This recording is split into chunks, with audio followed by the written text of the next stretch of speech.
বিয়ানীবাজার থানার নবাগত ওসি মোহাম্মদ আশরাফুজ্জামানের সাথে মতবিনিময় করেছেন বিয়ানীবাজার প্রেস ক্লাবের দায়িত্বশীলরা। মঙ্গলবার সন্ধ্যায় ওসির কার্যালয়ে অনুষ্ঠিত মতবিনিময় সভায় তিনি বিয়ানীবাজারের আইনশৃঙ্খলা পরিস্থিতি স্বাভাবিক রাখা ও অপরাধ নির্মূলে সাংবাদিকসহ উপজেলাবাসীর সহযোগিতা কামনা করেন।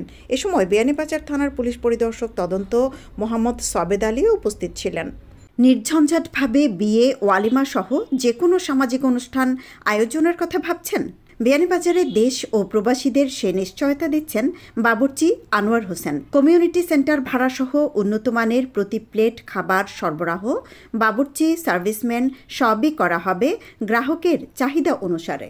অপরাধ দমনে সকলের সহায়তা কামনা করে দালাল মুক্ত বিয়ানীবাজার থানা গঠনের ব্যাপারে কাজ করবেন বলে আশ্বাস প্রদান করেন ওসি আশরাফুজ্জামান। তিনি বলেন, পুলিশ ও সাংবাদিক পাশাপাশি কাজ করবে। আমি আপনাদের থানার অফিসার ইনচার্জ হিসেবে গত 1 তারিখে দায়িত্বভার গ্রহণ করেছি। নতুন মানুষ, এটাই আমার প্রথম কর্মস্থল অফিসার ইনচার্জ হিসেবে। আমি বিশ্বাস করি আপনারা মিডিয়া যারা কাজ করে, মিডিয়া কর্মী ভাইয়েরা আমাদের সমাজের দর্পণ স্বরূপ।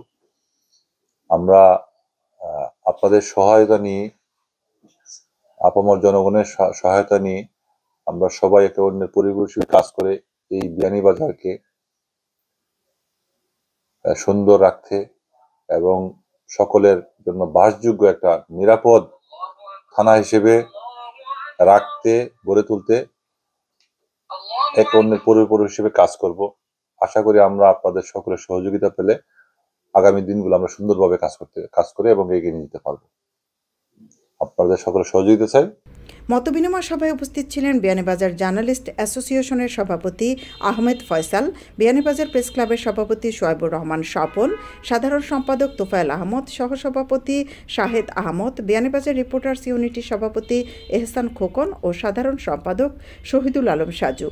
প্রেস ক্লাবের কার্যনির্বাহী সদস্য আহমদ রেজা চৌধুরী, সদস্য SR শহীদ, কাজী ফাহিম আহমদ তাসিম, মোকাব্বির হোসেন, তাহের আহমদ, আক্তার হোসেন, মাওলানা আবুল কালাম, সংবাদকর্মী আব্দুর রহমান আল মাহবুব, আবদুল্লাহ আল মাহফুজ ও মৌলিক আহমদ সহ আরও অনেকে।